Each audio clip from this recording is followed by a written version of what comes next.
Udara mengalir ke faring. Udara mengalir ke laring dan trakea. Udara mengalir ke bronkus dan bronkiolus. Udara mengalir ke paru-paru.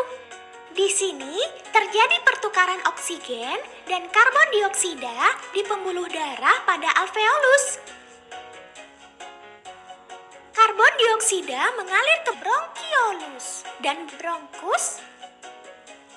Karbon dioksida mengalir ke trakea dan laring. Karbon dioksida mengalir ke faring. Karbon dioksida keluar melalui hidung.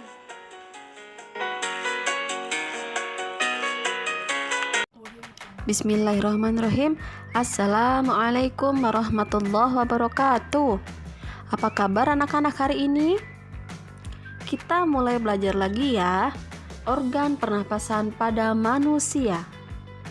Nah, apa saja sih organ pernapasan pada manusia itu? Kita akan bahas ya. Organ pernapasan manusia terdiri atas hidung, faring, laring, trakea, bronkus, bronkiolus, dan paru-paru. Disimak ya, kita akan bahas satu persatu. Yang pertama, yaitu organ pernapasan hidung, yaitu organ pernapasan paling luar ya. Hidung berfungsi untuk menghirup udara pernapasan, menyaring udara, menghangatkan udara pernapasan, juga berperan dalam resonansi suara. Kalau kita lagi pilek, pasti suaranya juga beda.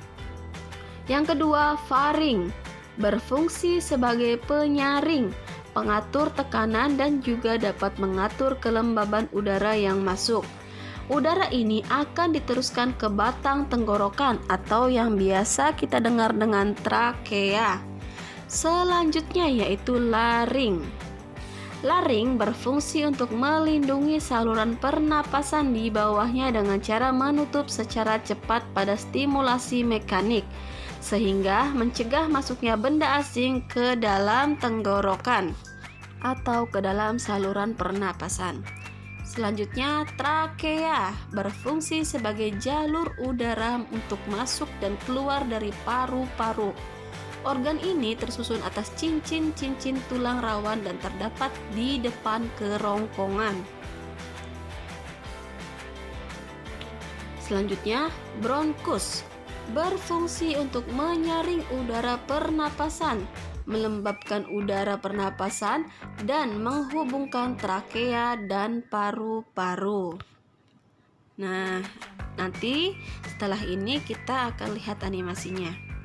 Selanjutnya, bronkiolus berfungsi untuk menyalurkan udara atau oksigen dari bronkus ke alveoli, dan bronkiolus juga berguna untuk mengontrol jumlah udara yang masuk. Selanjutnya yaitu paru-paru, berfungsi untuk menukar oksigen dari udara dengan karbon dioksida dari darah. Prosesnya disebut pernapasan eksternal atau bernapas. Nah, ini kita simak videonya ya.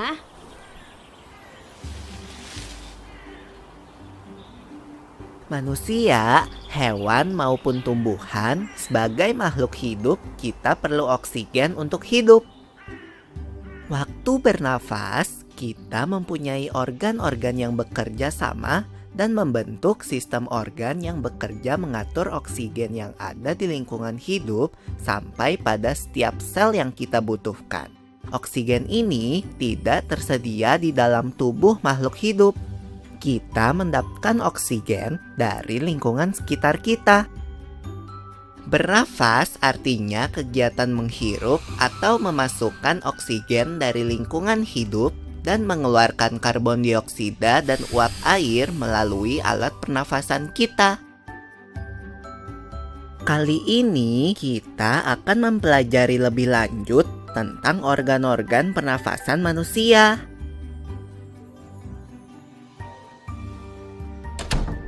Lula, kamu tahu enggak kalau alat pernafasan kita terdiri atas hidung, pangkal tenggorok atau laring, batang tenggorok atau trakea, cabang batang tenggorok atau bronkus, dan paru-paru. Iya, Pipo. Melalui lubang hidung, udara mendapatkan jalan keluar dan masuk ke dalam tubuh kita. Tapi, selain itu, udara juga dapat keluar masuk melalui mulut loh. Namun, jika kita bernafas menggunakan hidung, akan lebih baik loh, Pipo. Karena terdapat lendir dan rambut-rambut halus. Rambut-rambut halus ini berfungsi untuk menyaring udara yang mengandung debu, kotoran, dan kuman penyakit.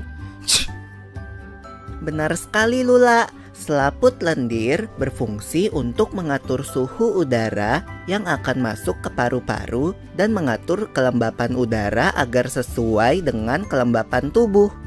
Hidung juga jalur yang langsung terhubung dengan alat pernafasan berikutnya, yaitu tenggorokan. Tenggorokan merupakan alat pernafasan manusia yang kedua. Pada tenggorokan terdapat laring atau pangkal tenggorok dan batang tenggorok atau trakea. Pada bagian dalam dinding batang tenggorok terdapat selaput lendir dan rambut-rambut halus yang selalu bergetar yang berfungsi menghalangi benda-benda asing yang akan masuk ke paru-paru. Pernahkah kalian tersedak? Kamu pernah enggak, Lula? Pernah banget, Pipo. Itu kenapa ya, by the way? Tersedak merupakan gerak refleks untuk mengeluarkan kembali benda atau makanan yang masuk ke saluran pernafasan. Oh, aku tahu. Gerak refleks adalah gerak cepat dan otomatis yang menanggapi rangsangan dari luar organ kan? Iya, Lula. Kemudian pangkal tenggorok yang disebut juga laring menghubungkan hidung dengan batang tenggorok atau yang biasa disebut trakea. Pada ujung trakea terdapat bronkus, yaitu percabangan yang menghubungkan trakea dengan paru-paru kiri dan kanan. Paru-paru terletaknya di dalam rongga dada kan, Pipo? Jika kita menghirup udara, maka udara masuk ke paru-paru. Lalu kemana lagi ya? Melalui bronkus menuju cabang dari bronkus yang disebut bronkiolus dan berujung pada gelembung paru-paru yang juga disebut dengan alveolus.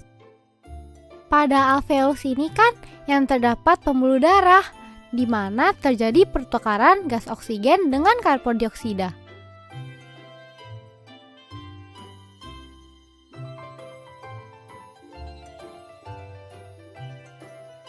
Well, Pipo, tahu gak kalau sistem pernafasan kita terdiri dari dua kan?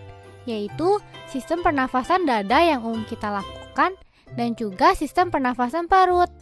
Jelasin dong, Pipo, apa sih perbedaan detailnya? Pernafasan dada terjadi karena gerakan tulang rusuk oleh otot-otot antar rusuk. Pengambilan udara terjadi saat otot antar rusuk berkontraksi atau mengerut, sehingga tulang rusuk terangkat ke atas menyebabkan rongga dada dan paru-paru membesar. Oh begitu, berarti pengeluaran udara terjadi saat otot antar rusuk berelaksasi atau mengendur. Saat itu, tulang rusuk turun ke posisi semula, menyebabkan rongga dada dan paru-paru mengecil kan? Ya, benar sekali. Lalu menurut kamu, bagaimana dengan pernafasan perut kita, Lula? Aku belum yakin banget sih, Pipo. Jelasin dong. Pernafasan perut terjadi karena gerakan otot diafragma, yaitu sekat yang membatasi antara rongga dada dan rongga perut. Pengambilan udara terjadi saat otot diafragma berkontraksi.